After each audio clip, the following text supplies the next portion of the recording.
신앙생활하면서 결혼 얘기하죠.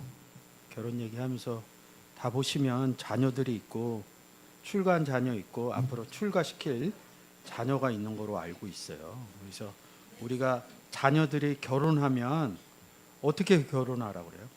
믿는 자들끼리 결혼해야 된다. 그래야 신앙을 지킬 수 있다 이렇게 말씀을 하십니다. 그거는 우리가 교회 생활하면서 얘기하는 거고 성경에서는 누구랑 결혼하라 이런 부분이 나와 있어요.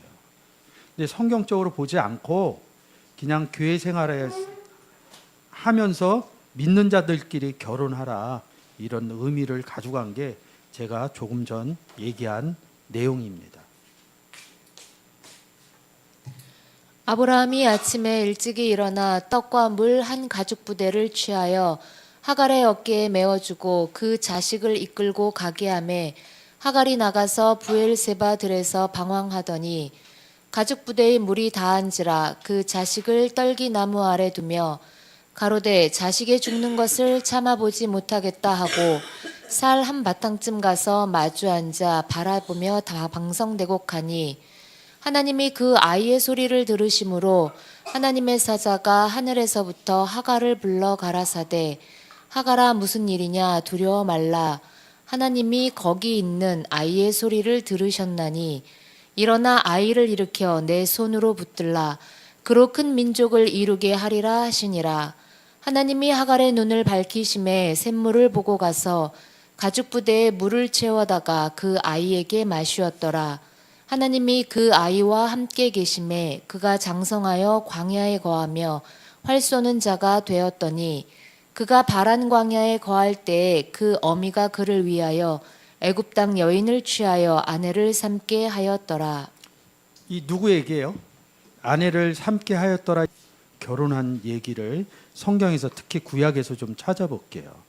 우리가 결혼하면 세상적으로 이렇게 얘기해요.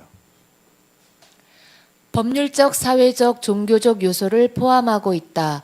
많은 문화권에서 혼인은 전통적으로 두 성인의 사회적 계약으로 이해되어 왔으며 2명 이상의 성인이 혼인, 한 남자가 여러 아내를 가지는 일부 다처제, 한 여자가 여러 남편을 가지는 일처 다부제. 우리가 세상에서 남녀 결혼 얘기를 써놓은 거거든요. 그럼 성경에서는 어떤 의미를 해놨을까요? 1. 부모를 떠나는 것. 2. 그 아내와 연합하는 것. 3. 둘이 한 몸을 이루는 것. 핵심은 한 몸을 이루라는 것. 다음은 한 몸을 이루기 위한 과정이다. 결혼이란 먼저 남자가 부모를 떠나는 것이다. 결혼이란 부모의 영향권에서 벗어나 독립하는 것. 자기가 좋아하는 것을 다 묻어버리는 것으로 한마디로 하면 자기 것을 묻어버리고 떠나는 것이라고 할 수 있다. 이 성경상 의미로 인터넷에서 올라온 결혼의 정의예요. 여기까진 맞아요. 부모를 떠나는 것, 아내와 연합하는 것. 근데 이거는 둘이 한 몸을 이루는 것. 이것을 잘 모른다고요. 이 부분을. 누가 애굽 땅 여인을 취하여 아내를 삼았더라 이른다. 지금 어디에 있어요? 가나안 땅에 있는 상태에서 애굽 땅 여인을 취했다는 거거든요. 그래서 애굽으로 이렇게 보면 지금 여기가 가나안이에요.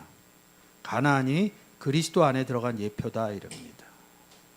가나안 중심으로 하면 지금 오늘날 이스라엘 땅이잖아요.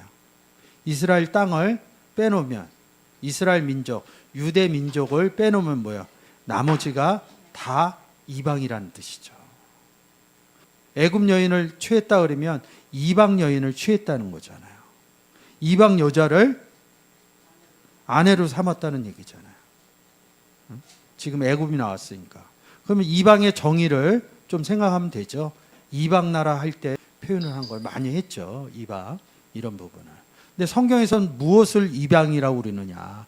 우리는 역사적으로 보면 이스라엘 땅, 가나안 땅을 제외한 나머지 부분을 이방이라고 그래요. 신약에 와서 바꿔놓습니다. 이방이 무엇인가? 그러므로 생각하라. 너희는 그때 육체로 이방인이요 손으로 육체에 행한 할례당이라 칭하는 자들에게 무할례당이라 칭함을 받는 자들이라. 그때 너희는 그리스도 밖에 있었고 이스라엘 나라 밖의 사람이라. 약속의 언약들에 대하여 외인이요 세상에서 소망이 없고 하나님도 없는 자이더니 그때 너희는 이방인이었다는 거야. 근데 12절에서 다시 이 이방인을 뭐라 하냐면 그때 너희는 그리스도 밖에 있었고. 그래서 이방인의 기준을 우리가 지도상에서 나오는 그런 이스라엘 땅 기준으로 보는 게 아니라 그리스도 기준으로 봅니다. 그리스도 밖에 있을 때 성경에서는 신약에 와서는 이방인이라는 거죠. 이스라엘 밖, 나라 밖 사람이다 이렇게 얘기해요. 그럼 뭐예요? 역사적이나 지도상으로 가면 이방인의 기준에 들어가는 거죠. 신약에 와서 이방의 기준을 바꿔주는 겁니다. 이방인의 기준이 뭐예요? 예수 그리스도를 영접하지 못한 사람들을 성경에서 이방인이라고 그러는 거죠. 저도 예수 그리스도 영접을 하면 그리스도 아니죠. 근데 예수 그리스도를 영접 못하면 그리스도 밖이라고요. 이 의미가 잘 생각나야지 구약에서 왜 애굽 여인하고 결혼했는지 이 부분, 그리고 이삭과 야곱이 왜 밧다라랑 가갖고 여자를 결혼해서 데리고 오는 사건들이 이해가 된다고요. 근데 오늘날 우리는 어떻게 해요? 믿는 사람들끼리 자꾸 결혼하라고 그런다고. 믿지 않는 사람하고는 결혼하면 안 된다 이런 의미를 갖고 있다고요. 지금 우리가 교회 생활하면서 얘기하는 결혼의 의미와 성경에서 얘기하는 결혼의 의미는 다르다는 거죠. 우리가 예수 그리스도를 영접 안 했을 때 누구를 맞이하는 거예요? 예수 그리스도를 맞이하는데 뭐라고 그래요? 정결한 처녀로서 남편인 그리스도께 중매하려 함이라. 중매한다는 게 뭐예요? 결혼한다는 거죠. 우리가 세상에서 얘기하는 남녀의, 우리 자녀들의 남녀의 결혼 얘기를 하는 것이 아니라 예수 그리스도 영접하는 것을 결혼이라고 그린다는 거죠. 그러니까 결혼의 의미를 두 가지 삼아야겠죠. 영접의 결혼의 의미하고 아니면 세상 가운데 결혼의 의미하고 이 두 가지를 생각을 해야 됩니다. 그러니까 우리 자녀들한테도 가르쳐 줄 때 세상에 결혼하는 기준을 가르쳐 줘야 돼요.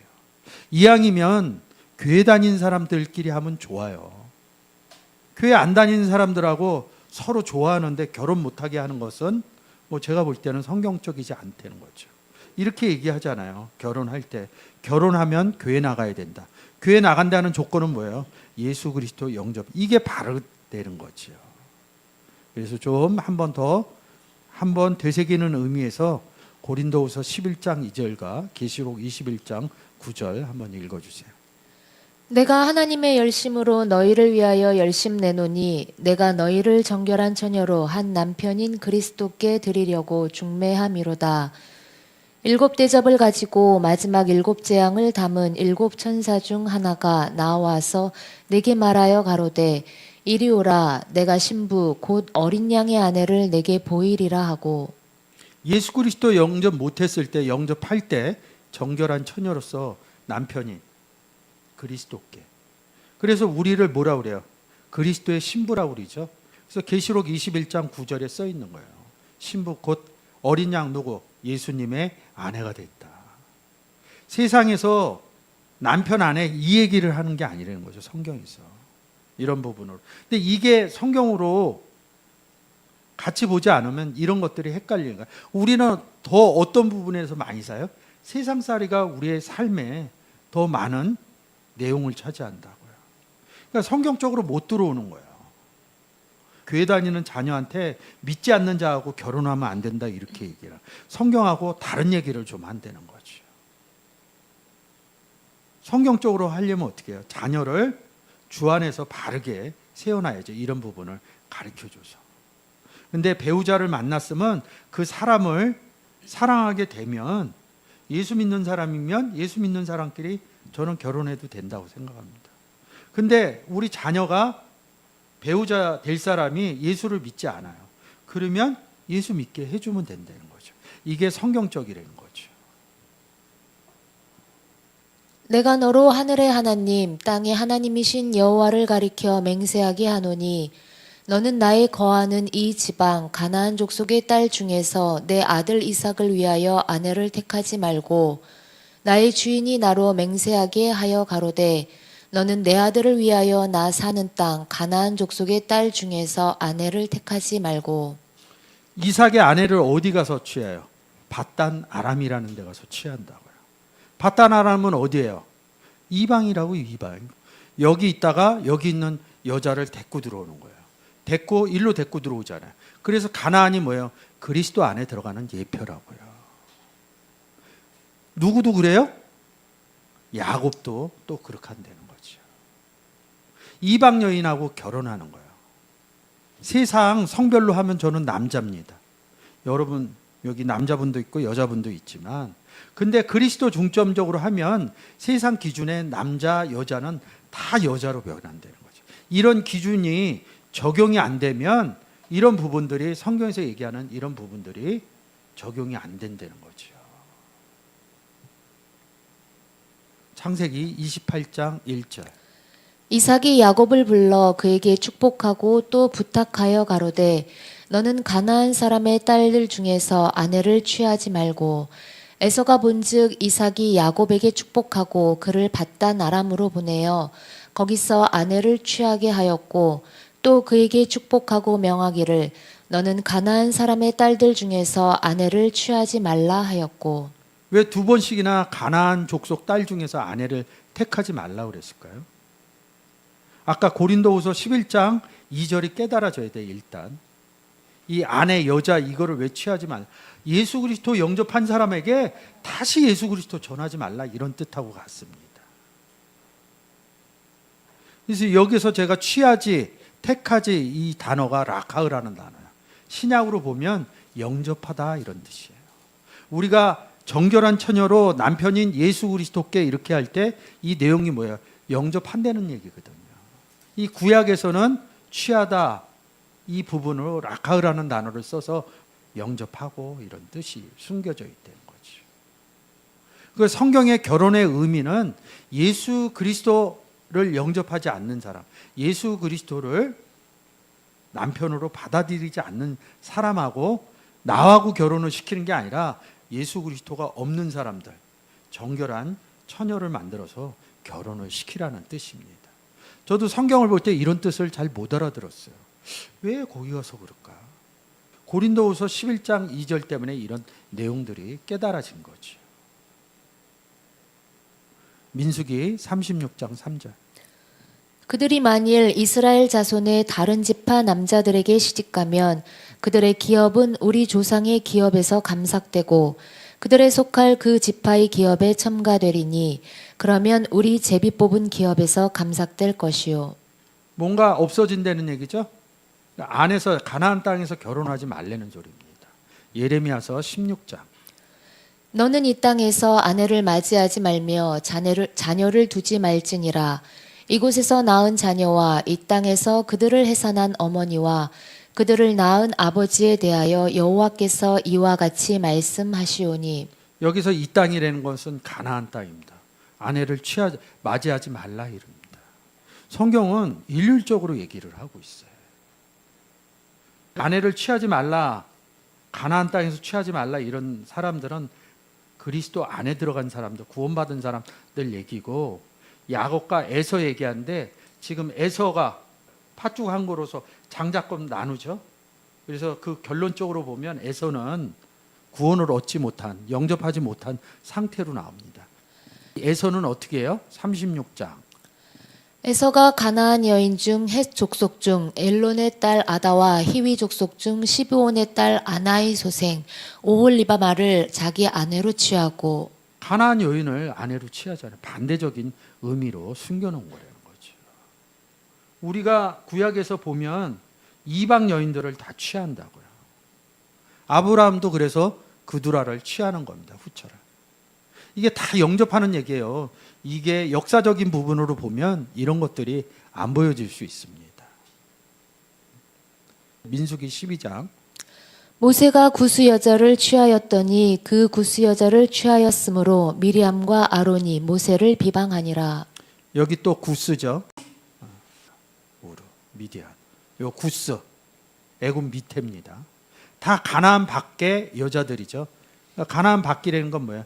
다 이방인이라는 뜻입니다. 이방의 뜻은 뭐예요? 그리스도 밖, 구원받지 못한 사람들. 그런데 왜 여자라고 그랬냐? 그리스도를 남자 중점적으로 놓고 봤다는 거죠. 그래서 모세가 구스의 여자를 취해갖고 아론과 미리암이 막 뭐라고 그럽니다.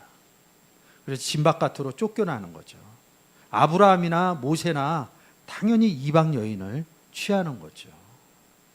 그래서 성경의 결혼은, 우리가 복음 전하는 것은, 예수 그리스도를 전하는 것은 예수 그리스도와 구원받지 못한 사람하고 결혼시켜주는 거라는 거죠. 우리가 세상에서 결혼 얘기하고 성경에서 결혼 얘기는 다르다는 거죠. 이런 사실들이 깨달아지면 자녀들 결혼시킬 때 달라지는 거죠. 그리고 자녀들한테 결혼의 의미를 얘기해 줄 때도 달라진다는 거죠. 여러분들이 이런 걸 통해서 성경의 결혼 강의 잘 알아지셨으면 좋겠습니다.